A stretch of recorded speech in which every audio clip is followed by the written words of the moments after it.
দশম শ্রেণীর ছাত্রদের জন্য আজকের পাঠ হচ্ছে মৌল ধর্মের পর্যায়বৃত্ততা। আমরা গতদিন আলোচনা করেছি যে পর্যায় সারণীতে মৌলগুলির অবস্থান। এখন মৌলগুলির অবস্থানের পরিপ্রেক্ষিতে তাদের ধর্মের কীরকমভাবে পরিবর্তন হয় সেটা আমরা কিন্তু আলোচনা করব, অর্থাৎ periodicity of properties of elements.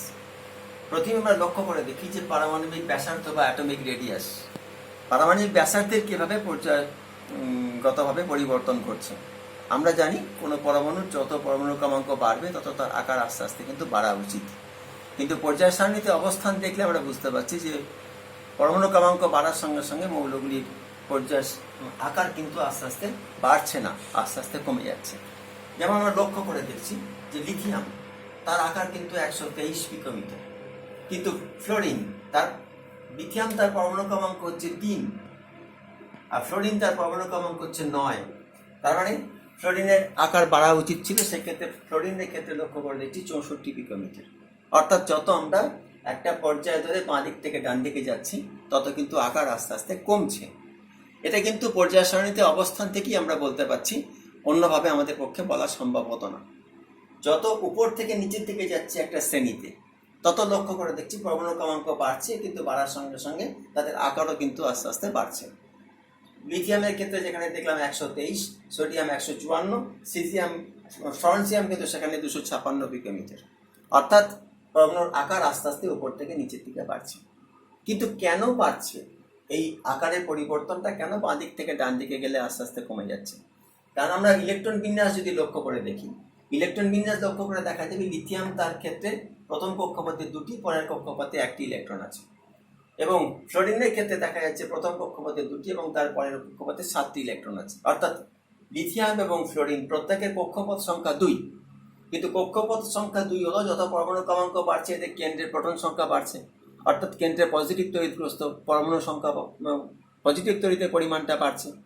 এবং যত বাঁ দিক থেকে ডান দিকে যাচ্ছে ইলেকট্রন সংখ্যা বাড়ছে, কিন্তু কক্ষপথের সংখ্যাটা একই থাকছে, ব্যাসার্ধ একই থাকার কথা, কিন্তু প্রোটন সংখ্যা বাড়ার সঙ্গে সঙ্গে কেন্দ্রের আকর্ষণটা বেশি হচ্ছে।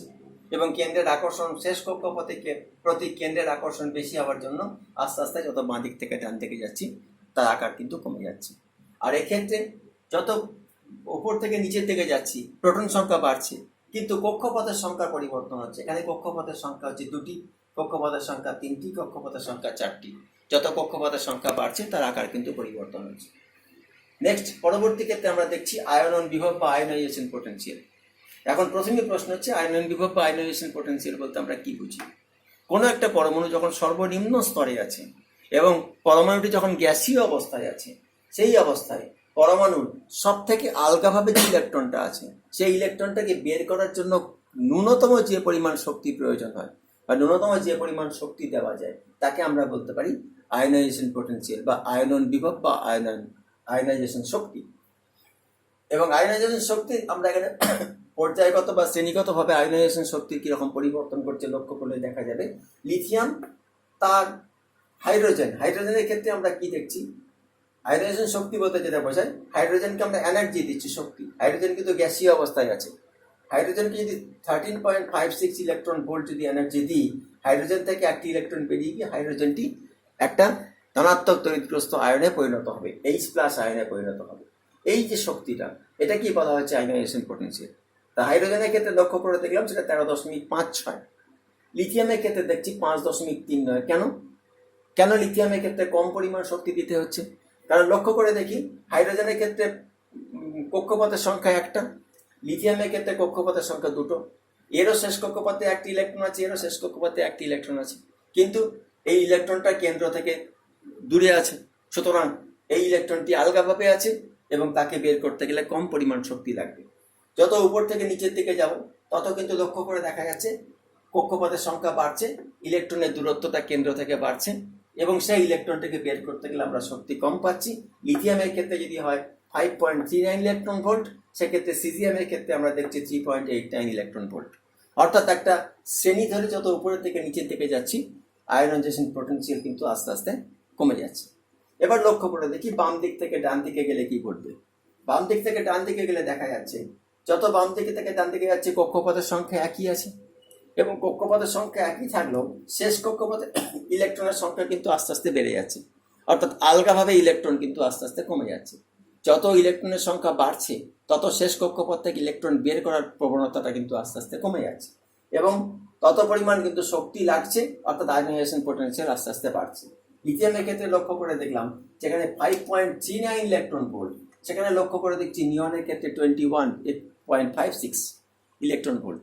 অর্থাৎ আয়নাইজেশন পোটেনশিয়াল একটা পর্যায়ে ধরে যত বাঁ দিক থেকে ডান দিকে যাব তত কিন্তু আয়নাইজেশন পোটেনশিয়াল বেড়ে যাচ্ছে। এটা আমরা লক্ষ্য করে দেখব, পর্যায় সারণীতে অবস্থান দেখলেই কিন্তু মৌলগুলি সম্পর্কে এরকম ধারণা করতে পারবো। কারণ নিয়ন যেখানে 10, সোডিয়াম সেখানে 11। সোডিয়ামের ক্ষেত্রে দেখা যাবে 5 পয়েন্টের থেকে সামান্য একটুখানি কম, কিন্তু নিয়নের ক্ষেত্রে 21.5। আমরা 10 এবং 11 ধরে বিচার করলে হবে না, মৌলটিকে পর্যায় সারণীর অবস্থানের ভিত্তিতে বিচার করতে হবে। পরবর্তী আলোচনায় চলে আসছি তড়িৎ ঋণাত্মকতা বা ইলেকট্রোনেগেটিভিটি। ইলেকট্রোনেগেটিভিটি বলতে আমরা কি বুঝি? কোনো একটা পরমাণু যখন সমযোজী বন্ধনে আবদ্ধ থাকে, যেমন ধরে দেখি হাইড্রোজেন এবং ক্লোরিন, যদিও সমযোজী বন্ধন সম্পর্কে আমরা পরবর্তী ক্লাসে আলোচনা করব, বা আজকের ক্লাসে যদি শেষের দিকে সময় থাকে আলোচনা করব। হাইড্রোজেন এবং ক্লোরিন যখন দুটি ইলেকট্রন দিয়ে ইলেকট্রন জোড় গঠন করে, সে হাইড্রোজেন একটি ইলেকট্রন দেবে এবং ক্লোরিন একটি ইলেকট্রন দেবে এবং একটি ইলেকট্রন জোড় গঠন করবে। হাইড্রোজেন তার শেষ কক্ষপথে দুটি ইলেকট্রন দেখাতে পারছে, যেটা তার নিকটতম নিষ্ক্রিয় মৌল হিলিয়ামের ইলেকট্রন বিন্যাসের সঙ্গে সমান।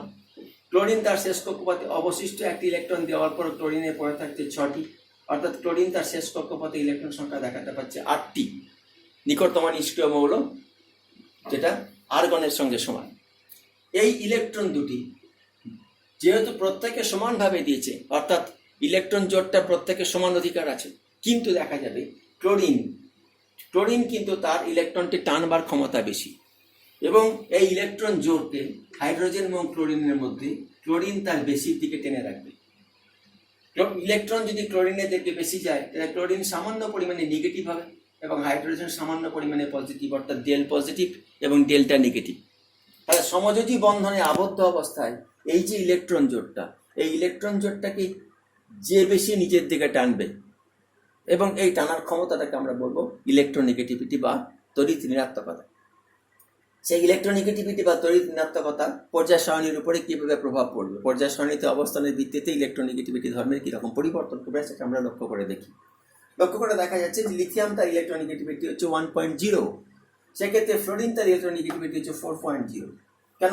যত বাঁ দিক থেকে ডান দিকে যাচ্ছি তড়িৎ ঋণাত্মকতা কিন্তু আস্তে আস্তে বাড়ছে। একই কথা, কারণ লিথিয়াম তার একই বলেছি, লিথিয়াম তার ইলেকট্রন বিন্যাস হচ্ছে 2.1, ফ্লোরিন তার ইলেকট্রন বিন্যাস হচ্ছে 2 আর 1, এর ক্ষেত্রে কিন্তু 2 আর 7। 2 আর 7 বলতে ইলেকট্রন সংখ্যা বাড়ছে, অর্থাৎ ইলেকট্রন সংখ্যা বাড়ছে মানে ইলেকট্রন নেওয়ার প্রবণতা কিন্তু আস্তে আস্তে বেড়ে যাচ্ছে। অর্থাৎ যত বাঁ দিক থেকে ডান দিকে যাব তত কিন্তু ইলেকট্রন নেওয়ার প্রবণতা আস্তে আস্তে বাড়ছে এবং ফ্লোরিন তার ইলেকট্রোনেগেটিভিটি বেড়ে যাচ্ছে। যত উপর থেকে নিচের দিকে যাব ইলেকট্রন ছাড়ার প্রবণতা বেশি, ইলেকট্রন নেওয়ার থেকে ছাড়ার প্রবণতা বেশি, অর্থাৎ ছাড়ার প্রবণতা বেশি হওয়ার জন্য ইলেকট্রোনেগেটিভিটি কমে যাচ্ছে। রুবিডিয়ামের ক্ষেত্রে আমরা লক্ষ্য করে দেখছি 0.8, সামান্য হলেও কিন্তু কমছে। এখানে লক্ষ্য করে দেখা যাচ্ছে ফ্লোরিন 4.0, কিন্তু আয়োডিনের ক্ষেত্রে সেটা 2.5। কেন? যত ফ্লোরিন তার কক্ষপথে 7টা ইলেকট্রন আছে দ্বিতীয় কক্ষপথে, ক্লোরিন তার 7টা ইলেকট্রন থাকবে, দ্বিতীয় কক্ষপথে, অর্থাৎ এর যদি 4.0 হয় ক্লোরিনের ক্ষেত্রে সেটা হবে 3.5। অর্থাৎ যত উপরের থেকে নিচের দিকে যাব ইলেকট্রন নেওয়ার প্রবণতাটা কিন্তু আস্তে আস্তে কমে যাচ্ছে, অর্থাৎ ইলেকট্রন ফ্লোরিনের থেকে আমরা দেখতে পাবো ক্লোরিনে কিন্তু ইলেকট্রোনেগেটিভিটি আস্তে আস্তে কমে যাবে। এরপর লক্ষ্য করে দেখি জারণ বিজারণের ক্ষমতার কিরকম ভাবে পর্যায় সারণীতে অবস্থানের ভিত্তিতে জারণ বিজারণের ক্ষমতার কিরকম পরিবর্তন হয়। জারণ বলতে আমরা কি বুঝি? যদি আমরা সহজভাবে এটা মনে রেখে দিই, অয়েল এবং রিক। অয়েল মানে তেল, রিক হচ্ছে পাইপ। তেল তুলতে গেলে পাইপ লাগবে, এটা যদি মনে রাখি আমাদের পক্ষে মনে রাখার সুবিধা। অয়েল কথাটার অর্থ হচ্ছে oxidation indicates leave of electron, মানে জারণ ইন্ডিকেট করছে কি ইলেকট্রন ত্যাগ করা, অর্থাৎ ইলেকট্রন ত্যাগ করলে তাকে বলছি জারণ। whereas reduction indicates gain of electron, অর্থাৎ আমরা যদি বলি বিজারণ ধর্মটার ক্ষেত্রে কি দাঁড়াবে ইলেকট্রন গেন করা। তাহলে সোডিয়াম ইলেকট্রন ত্যাগ করছে, সোডিয়াম পরমাণু প্লাসে পরিণত হচ্ছে জারণ। তত ইলেকট্রন ত্যাগ করে সোডিয়াম একটি ইলেকট্রন ত্যাগ করে Na+ আয়নে পরিণত হয়েছে, অর্থাৎ সোডিয়াম প্লাস আয়নে জারিত হয়েছে। হোয়ারাস ক্লোরিন তাই ইলেকট্রন গ্রহণ করে ক্লোরিন মাইনাস আয়নে পরিণত হয়েছে। এটাকে আমরা কি বলছি? ক্লোরিন বিজারিত হয়েছে ক্লোরাইড আয়নে। এই ধর্মটা কিরকম ভাবে পরিবর্তন হবে? আমরা সোডিয়ামের ক্ষেত্রে কি লক্ষ্য করে দেখেছি? 281। হোয়ারাস ক্লোরিন তার ক্ষেত্রে দেখেছি, আচ্ছা উপরের দিকে একটুখানি এই অংশটা বাদ দিয়ে দিই।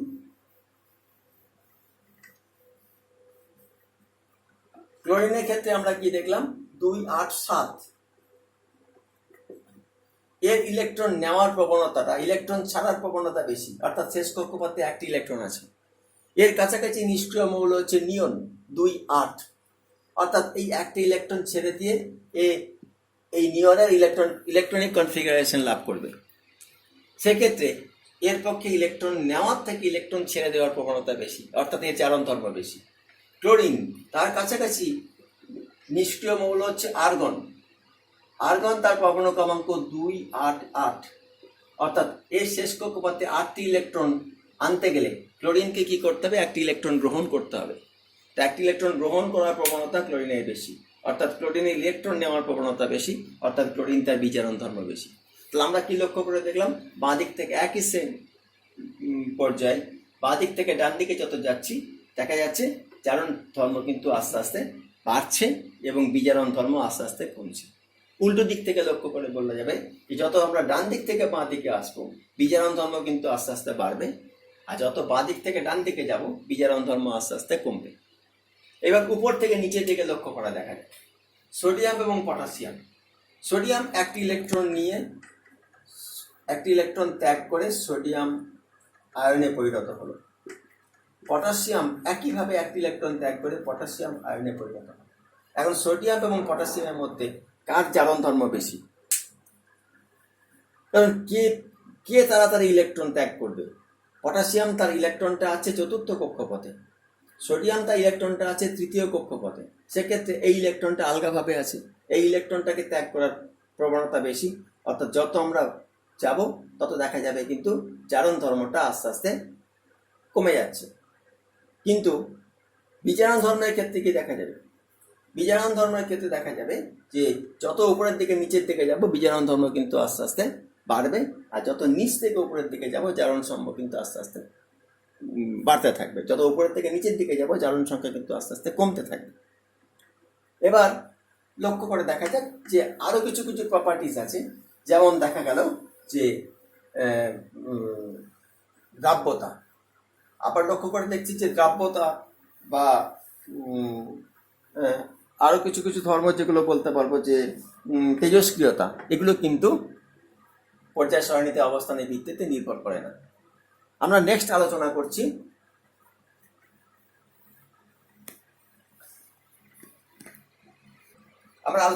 তড়িৎযোজ্যতা, ইলেকট্রোভ্যালেন্সি। তড়িৎযোজ্যতা বলতে কি বুঝি? একইভাবে কোনো মৌল তার বাইরে কক্ষপথে সর্বাধিক সংখ্যক ইলেকট্রন রাখতে চায় এবং এটা মৌলের একটা টেন্ডেন্সি, অর্থাৎ তার কাছাকাছি নিষ্ক্রিয় মৌলের ইলেকট্রন কাঠামো লাভ করতে চায়। সেই ইলেকট্রন কাঠামো লাভ করতে গিয়ে কি দেখা যাবে যে একটা পরমাণু কি করবে?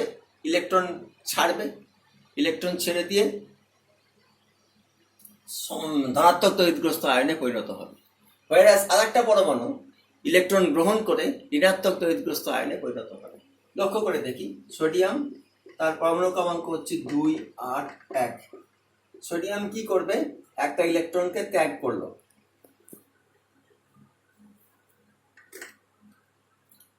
সোডিয়াম একটি ইলেকট্রন ত্যাগ করে সোডিয়াম আয়নে পরিণত হবে। হোয়ারাস ক্লোরিন তার পরমাণু ক্রমাঙ্ক হচ্ছে 287। এই ক্লোরিন সেই ইলেকট্রনটি গ্রহণ করে ক্লোরিন মাইনাস আয়নে পরিণত হবে। সোডিয়াম প্লাস এর ইলেকট্রন বিন্যাস হয়ে গেল 28, যেটা নিয়নের ইলেকট্রন কনফিগারেশনের সঙ্গে সমান, আর এর ইলেকট্রন বিন্যাস হলো 288, যেটা আর্গনের পরমাণু ক্রমাঙ্কের ইলেকট্রন বিন্যাসের সঙ্গে সমান।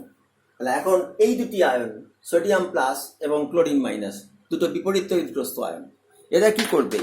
যে ক্ষমতায় যুক্ত হয়ে এরা একটা যৌগ গঠন করবে, সোডিয়াম ক্লোরাইড। এই যোজ্যতাটাকে বলা হবে, এই ক্ষমতাটাকে বলা হবে তড়িৎ যোজ্যতা। এরা তড়িৎ আকর্ষণের সাহায্যে যুক্ত হচ্ছে। তাহলে কি বলা গেল, কোনো পরমাণু তার শেষ কক্ষপথের ইলেকট্রন প্রয়োজনে ত্যাগ করছে তার নিকটতম নিষ্ক্রিয় মৌলের ইলেকট্রন কাঠামো লাভ করার চেষ্টায়। আবার আর একটা পরমাণু তার নিকটতম নিষ্ক্রিয় মৌলের ইলেকট্রন কাঠামো লাভ করতে গিয়ে ইলেকট্রনটি গ্রহণ করছে। যে ইলেকট্রন ত্যাগ করছে সে ধনাত্মক তড়িৎগ্রস্ত আয়নে পরিণত হচ্ছে, যে ইলেকট্রন গ্রহণ করছে সে ঋণাত্মক তড়িৎগ্রস্ত আয়নে পরিণত হচ্ছে। এবং দুটি বিপরীত তড়িৎগ্রস্ত আয়ন যে ক্ষমতায় পরস্পর যুক্ত হয়ে এই যৌগ গঠন করছে তাকে বলা হচ্ছে তড়িৎ যোজ্যতা। আর এই যৌগটিকে বলা হবে তড়িৎযোজী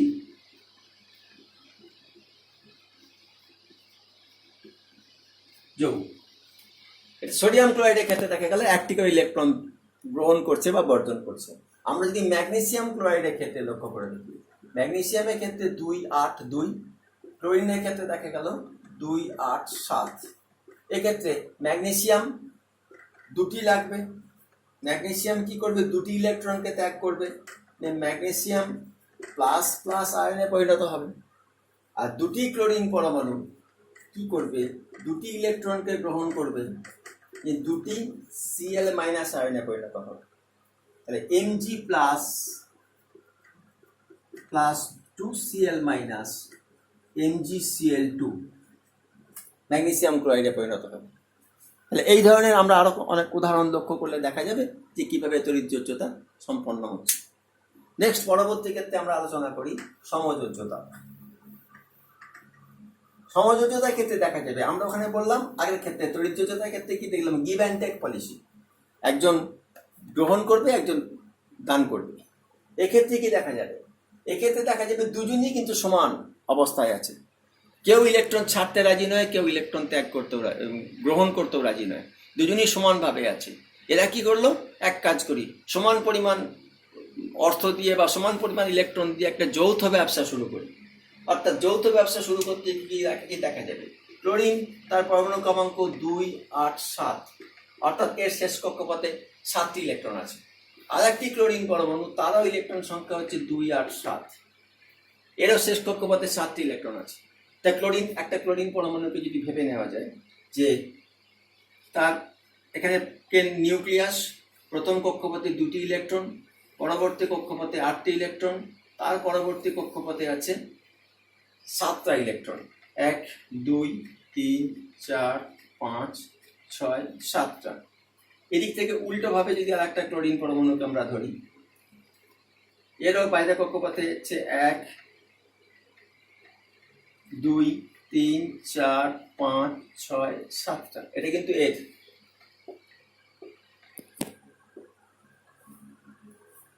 বাকি ভিতরে কক্ষপথগুলো যেমন আছে। এই ক্লোরিন পরমাণু তার বাইরে কক্ষপথে থাকলো 1, 2, 3, 4, 5, 6, 7টা। এই ক্লোরিন পরমাণু তার বাইরে কক্ষপথে থাকলো 1, 2, 3, 4, 5, 6, 7টা। এমনভাবে অবস্থান করলো, এর একটা ইলেকট্রন এবং এর একটা ইলেকট্রন একই অরবিটের মধ্যে চলে এলো, কক্ষপথের মধ্যে চলে এলো। এই ক্লোরিন তাকে যদি জানতে চাই তার কাছে তোমার বাইরে কক্ষপথে ইলেকট্রন সংখ্যা কত, তখন কিন্তু এই ইলেকট্রনটা নিয়ে 1, 2, 3, 4, 5, 6, 7, 8টা দেখাচ্ছে। এও তাই, এই ইলেকট্রনটা নিয়ে 1, 2, 3, 4, 5, 6, 7, 8টা দেখাচ্ছে। অর্থাৎ প্রত্যেকটা পরমাণুই তার শেষ কক্ষপথে সর্বাধিক সংখ্যক ইলেকট্রন, অর্থাৎ তার নিকটতম নিষ্ক্রিয় মৌলের ইলেকট্রন কাঠামো শো করছে। এবং এই অবস্থায় তাহলে একটা অণু হোক বা একটা যৌগ গঠন করছে, যৌগ করতে পারে বা কোনো অণু গঠন করতে পারে। তাই ক্লোরিন পরমাণু আমরা ডট প্রক্রিয়ার সাহায্যে কি দেখাতে পারি, ক্লোরিন তার ইলেকট্রন সংখ্যা হচ্ছে 1, 2, 3, 4, 5, 6, 7টা। এই ক্লোরিন তার ইলেকট্রন সংখ্যা হচ্ছে 1, 2,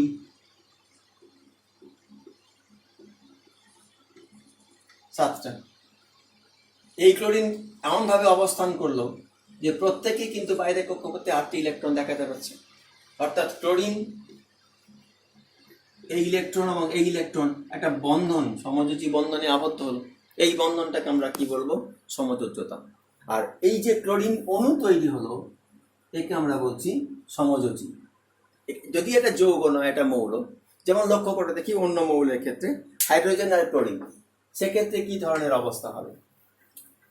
আমরা লক্ষ্য করে দেখছি যে হাইড্রোজেন তার কক্ষপথে ইলেকট্রন আছে, তার একটা ইলেকট্রন, হাইড্রোজেন তার ইলেকট্রন সংখ্যা 1, ক্লোরিন তার ইলেকট্রন সংখ্যা হচ্ছে 1 2 3 4 5 6 7টা।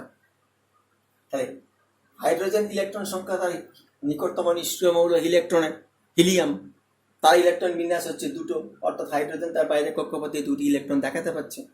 ক্লোরিনকে যদি বলা হয় তোমার ইলেকট্রন সংখ্যা কত, ক্লোরিন দেখাচ্ছে 1 2 3 4 5 6 7 8টা, অর্থাৎ ক্লোরিনের বাইরের কক্ষপথে 8টি ইলেকট্রন তার নিকটতম নিষ্ক্রিয় মৌল আর্গন ইলেকট্রন কাঠামো পেয়ে গেছে।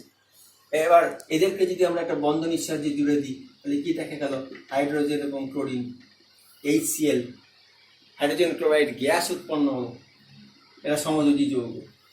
তাহলে এক্ষেত্রে আমরা বলছি এই যোজ্যতাটাকে বলা হবে সমযোজ্যতা, আর এই যৌগটাকে বলা হবে সমযোজী যৌগ। নেক্সট ক্লাসে আমরা অন্য চ্যাপ্টার নিয়ে আমরা আলোচনা করব। আর যদি তোমাদের কোনো এই চ্যাপ্টার সম্পর্কে কোনো প্রশ্ন থাকে, তোমরা হোয়াটসঅ্যাপে বা ফেসবুকের লিঙ্কেও তোমরা আলোচনা করতে পারো, বা ইউটিউবের মধ্যে দিয়ে তোমরা তোমাদের প্রশ্ন রাখবে, আমরা আমাদের সেই প্রশ্নগুলো পরের ক্লাসে আলোচনা করব। সকলে সহযোগিতা অবশ্যই দরকার। এই পরিস্থিতি খুব তাড়াতাড়ি আশা করি কেটে যাবে, এটুকু বলছি।